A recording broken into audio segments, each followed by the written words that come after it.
Hello बच्चों, welcome to Shyam sir official. मैं श्याम दिलदारे एक बार फिर आप सभी के सामने।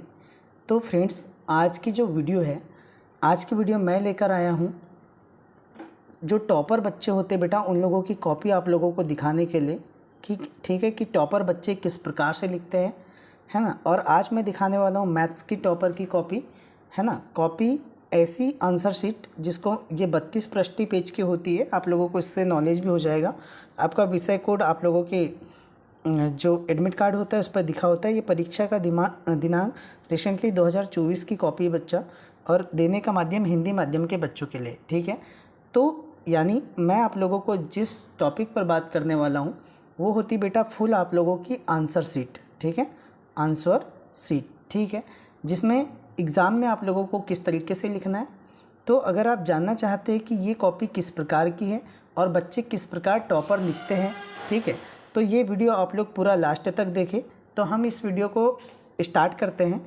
स्टार्ट करने से पहले आप सभी से एक रिक्वेस्ट करना चाहूँगा, अगर आप हमारे चैनल पर न्यू हैं तो चैनल को सब्सक्राइब कर लीजिए फ्रेंड्स। और इस तरीके की वीडियो जब भी हमारे चैनल पर अपलोड होगी तो उसके लिए आप लोग बेल आइकन को इनेबल कर ले, ताकि आप लोगों को नोटिफिकेशन सबसे पहले मिल जाए। तो चलिए फ्रेंड्स, मैं आप लोगों को बताने वाला हूँ। जैसे यहाँ पर क्वेश्चन नंबर फर्स्ट है, सही विकल्प चुनकर लिखिए। तो पहला क्वेश्चन, दूसरा, तीसरा, चौथा, पांचवा और छठवा, देखो कैसे स्टेप बाय स्टेप लिखा है। अगर आप चाहें फ्रेंड्स तो आप लोग एक एक लाइन छोड़ भी सकते हैं, क्योंकि अगर आप लोग एक एक लाइन छोड़ते हैं तो चीज़ें और अच्छे से समझ में आ जाएगी, ठीक है। प्रश्न क्रमांक दूसरा देखिएगा, ये भी आप लोगों के लिए कितने अच्छे तरीके से इन्होंने लिखा है ना। एकदम कुछ नहीं, यहाँ पर प्रश्न क्रमांक 2 लिखा है और बाकी सारी चीज़ें जैसी की वैसी है। तो मतलब मैं बताना चाह रहा हूँ कि टॉपर ने कैसे स्टेप बाय स्टेप चीज़ों को लिखा है, ठीक है। वैसे ही हम प्रश्न क्रमांक तीसरे चौथे के बारे में बात करते बेटा। देखो, ये प्रश्न क्रमांक 2 कंप्लीट हुआ था अपना। प्रश्न क्रमांक 3, सत्य सत्य को कैसे लिखा है एकदम अच्छे तरीके से। प्रश्न क्रमांक 4, हाँ, सही जोड़ी को लिखने का तरीका, ये सही जोड़ी है बच्चा, और कई सारे बच्चों को सही जोड़ी का लिखने का तरीका नहीं पता होता है। तो बेटा सबसे पहले तो आप लोग यहाँ पर प्रश्न लिख लीजिएगा और इनके सामने इनका आंसर लिख लीजिए। देखो कितने बढ़िया सिस्टमेटिक ढंग से इसने लिखा है ना।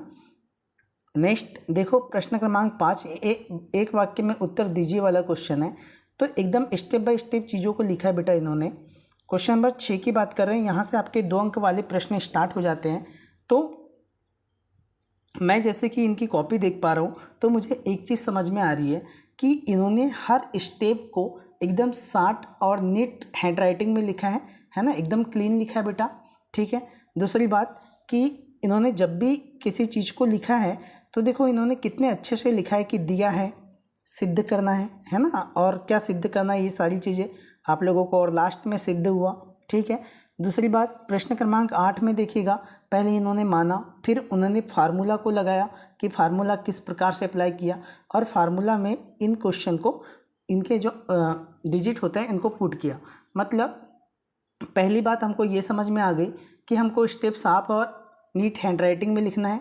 सेकेंड, फार्मूला हमेशा पहले लिखा जाता है, ठीक है, उसके बाद में सॉल्यूशन किया जाता है। इस चीज़ को याद रखें, है ना, याद रहेगा। फार्मूला सबसे पहले लिखेंगे, फिर अपन सॉल्यूशन को हल करेंगे। ये 2 बात सीख गए बेटा हम लोग, है ना, ठीक है। देखो इसमें भी वैसे ही किया है इन्होंने, एकदम फार्मूले को पहले लिखा है, बाद में स्टेप बाय स्टेप चीज़ों को हल किया है, ठीक है। और एक और चीज़ आप लोग ये कर सकते हैं बेटा, जो आंसर आता है ना आप लोगों का, जो आंसर आता है इसे आप लोग बॉक्स में बंद कर सकते हैं, ठीक है। तो जांचक को ये चीज़ें मतलब थोड़ी बहुत प्रेजेंटेशन एग्जामिनेशन को थोड़ा अच्छा लगता है, ठीक है। तो आप लोग क्या काम कीजिएगा, इनको बॉक्स में पैक कीजिए ऐसा, ठीक है। जब भी आप लोगों का आंसर आएगा तो उसको ऐसे बॉक्स में पैक करना है, ठीक है। तो भी एग्जामिनर को बहुत अच्छे से लगेगा बेटा कि आपने बहुत अच्छा चीज़ों को हैंडल किया है, ठीक है। फिर जब भी कैलकुलेशन वाली चीज़ें होती तो इन्होंने कैलकुलेशन में किसी भी प्रकार की कोई स्टेप स्किप नहीं किया है, ठीक है। देखो यहाँ पर इन्होंने कैलकुलेट जब किया है बेटा तो कोई भी स्टेप को स्किप नहीं किया है। तो आपको भी क्या काम करना है, जो कैलकुलेट की जो स्टेप होती है उसको स्किप नहीं करना है, ठीक है। इन बातों का आप लोगों को बहुत अच्छे से ध्यान रखना है, ठीक है। क्लियर बेटा, ठीक है। देखो कैसे इन्होंने एकदम डायग्राम को एकदम नीट एंड क्लीन बनाया है, एकदम क्लियर, ठीक है। दूसरी बात कि बहुत अच्छे तरीके से इन्होंने लिखा है। तो आप लोग भी बेटा जब ऐसा लिखेंगे तो बहुत अच्छे तरीके से आप लोगों की कॉपी भी जांचक चेक करेगा और आप लोगों को बहुत अच्छे मार्क्स भी देगा, कोई मार्क्स कट होने की कोई गुंजाइश नहीं होती, ठीक है। दूसरी बात ये बता दूं बेटा कि अगर आप मैथ्स में टॉप करना चाहते हैं तो आपको 3 चीज़ अच्छे से फॉलो करनी है। 3 बातें क्या क्या फॉलो कर सकते हैं आप, देखो पहली बातें मैं ये बता देता हूँ बेटा। सबसे पहला सीक्रेट होता है कि प्रॉपर स्टेप वाइज सॉल्यूशन लिखना है आपको, proper step by step solution, ठीक है, स्टेप बाय स्टेप सॉल्यूशन, ठीक, पहली बात। दूसरी बात, फार्मूला का सही यूज़ करना है। अगर आप फार्मूला का सही यूज़ करते हैं तो आप लोगों के आंसर बहुत अच्छे तरीके से आएंगे। और आपको आंसर होता है बेटा, इसको साफ तरीके से प्रेजेंट करना है, एकदम साफ, ठीक है, क्लीन तरीके से प्रेजेंट करना है। तो ये अगर ये 3 चीज़ को आप फॉलो करते हैं तो मैं बोल सकता हूँ कि आपको फुल मार्क्स मिलने से कोई नहीं रोक सकता, ठीक है, एकदम फुल मार्क्स मिलेंगे, ठीक है। ऐसा नहीं कि आपको फुल मार्क्स नहीं मिलेंगे, ठीक है, आपको 3 बात तो बिल्कुल भी फॉलो करनी ही पड़ेगी, ठीक। और जैसा कि मैं यहाँ पर देख पा रहा हूँ कि कितने अच्छे तरीके से बच्चे ने गुणनखंड को रिप्रेजेंट किया है। ये टॉपर की कॉपी है बच्चा, जो नेक्स्ट है ना। और मैंने आप लोगों को बताया कि जब भी आप लोग आंसर निकालेंगे तो इनको आप लोग ऐसे बॉक्स में पिक करेंगे, है ना, और 2 ही कलर की स्याही का यूज़ करना है, एक ब्लैक और दूसरी ब्लू, ठीक है बेटा। चलिए, अच्छा एक बात और मैं बता दूं बेटा आप लोगों को यहाँ पर कि जैसे क्या होता है कि हम बहुत सारी चीज़ों को एग्ज़ाम हॉल में स्किप कर देते हैं और एग्ज़ाम हॉल पे हम सोचते हैं कि हमसे ये चीज़ें गलत ना हो जाए। तो मैं आप लोगों को एक गोल्डन रूल्स देने वाला हूँ, ठीक है, अभी वीडियो के लास्ट में गोल्डन रूल्स, उसमें आप लोगों को 5 चीज़ों को फॉलो करना है। अगर आप उस गोल्डन रूल्स को फॉलो करते हैं, ठीक है, आप लोग उसको याद रखना, उसका नाम होता है गोल्डन रूल, ठीक है। अगर आप इन गोल्डन रूल को फॉलो करते तो आप बहुत अच्छा कर पाएंगे और आपका एग्जामिनर आपको मार्क्स देने से नहीं रुकेगा। तो क्या क्या होते हैं बेटा गोल्डन रूल, चलो मैं आप लोगों को स्टेप बाय स्टेप बताता हूँ कि क्या क्या गोल्डन रूल है। पहला रूल है बेटा कि पेपर को पूरा पढ़ना है, पहला रूल, पेपर को पूरा पढ़ना है, ठीक है, ठीक। दूसरी बात, इसी में पेपर को पूरा पढ़ लिए, आसान सवाल के जवाब आप लोगों को पहले लिखना है, आप लोगों को जो आसानी से बन जाते हैं उसको पहले हल करना है, ठीक है, पहले हल करना है, ठीक। ये पहला आप लोगों का गोल्डन रूल होगा, ठीक है। तो इससे क्या होता है बेटा, जो आप लोगों का कॉन्फिडेंस होता है वो बढ़ता है, ठीक है, इससे आपका कॉन्फिडेंस बढ़ता है। पहली बात समझ में आ गई। दूसरी बात करता हूँ बेटा, दूसरा गोल्डन रूल के बारे में बात कर रहा हूँ। हर क्वेश्चन में फार्मूला लिखना है, ठीक है, हर क्वेश्चन में आप लोगों को क्या काम करना है, फार्मूला को लिखना है, ठीक है।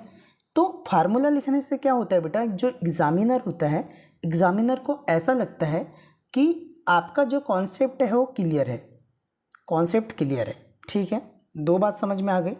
तीसरी बात करता हूँ बेटा कि तीसरी बात आप लोगों को याद रखना है कि हर स्टेप को नीट तरीके से लिखना है, ठीक है, मतलब स्टेप को स्किप नहीं करना है। अगर आप स्टेप को स्किप करेंगे, है ना, स्टेप को स्किप नहीं करना है, तो अगर आप स्टेप को स्किप करते हैं तो यहाँ पर भी आपके मार्क्स कट सकते हैं, ठीक है, मार्क्स कट सकते हैं। इसीलिए इस चीज़ को भी ध्यान रखें कि आपको स्टेप को स्किप नहीं करना है। नेक्स्ट, जो फाइनल आंसर होगा, चौथा, फाइनल आंसर को बॉक्स में, मैंने बताया था जो फाइनल आंसर होता है उसको आपको बॉक्स में क्या करना है बेटा, पैक करना है। तो बॉक्स में पैक करते हैं तो मतलब वो हाईलाइट हो जाता है, ठीक है, ताकि एग्जामिनर को वो तुरंत क्या दिख जाए, वो आंसर दिख जाए, ताकि वो आप लोगों को बिल्कुल राइट करे, उसको ढूंढने में ज़्यादा प्रॉब्लम ना हो।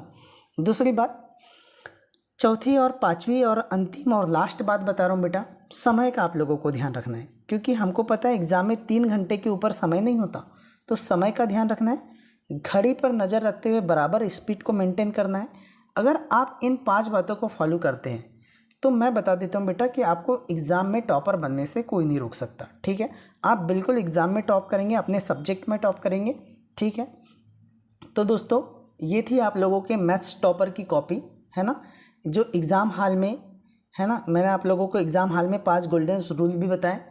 तो आप भी अपनी कॉपी में यही तरीका अपनाइएगा और जो अगली बार एग्ज़ाम में टॉपर बनकर दिखाइए, ठीक है। ऐसी और टॉपर की कॉपी और एग्ज़ाम टिप्स पाने के लिए हमारे चैनल को सब्सक्राइब करना मत भूलिएगा।